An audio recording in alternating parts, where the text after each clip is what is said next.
For the Beaver Radio Network, I'm Brian Schultz, BSU men's hockey team.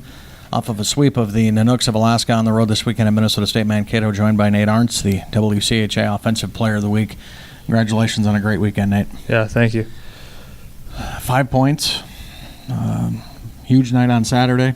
Get an overtime win on Saturday. That's all great. But if there's one thing about Bemidji State hockey, it's blocking shots. You had 2 of those this weekend, too. Which do you take more pride in? Scoring goals or blocking shots and keeping them from scoring? Well, I guess when you score goals, it helps the team win. And blocking shots also helps the team win. So I like to block shots and help the team. And I did that this weekend. And it just means a lot that our team came out with 2 wins. It's been so long since you guys swept at home. You guys have only won now 2 overtime games ever in this building. What was it like in the locker room after the game on Saturday?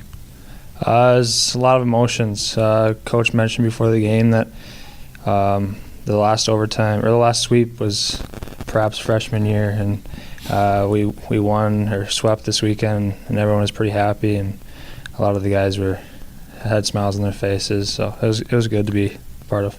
Games this past weekend just had a different feel from the first 2 weekends. Non-conference games a little bit more wide open. You get in league play and everything just clamps down defensively. How frustrated do you get when you just can't seem to move up and down the ice like you want? Yeah, it gets pretty frustrating.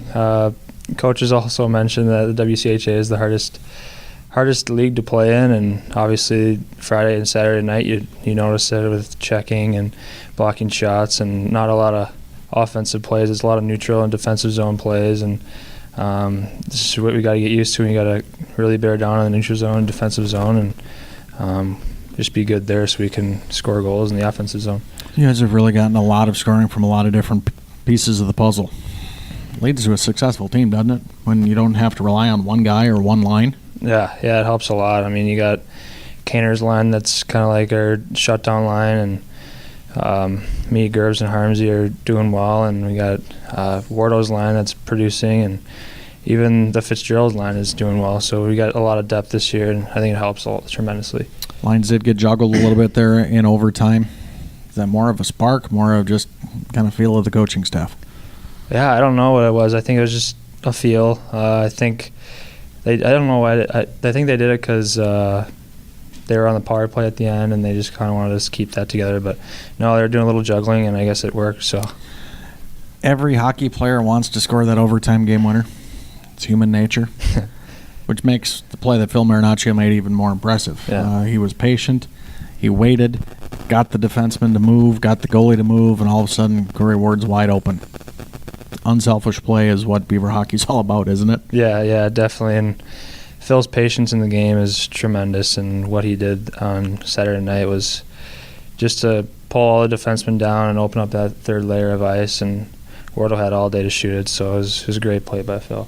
Looking at the schedule, one might have thought back in June or July that this would be the easier part of your schedule leading off. You got North Dakota and Minnesota the first 2 weeks, but you could have ranked teams straight through Thanksgiving if things play out for Bowling Green here. You guys relish that? Do you at all think about that, or you just go out there and play?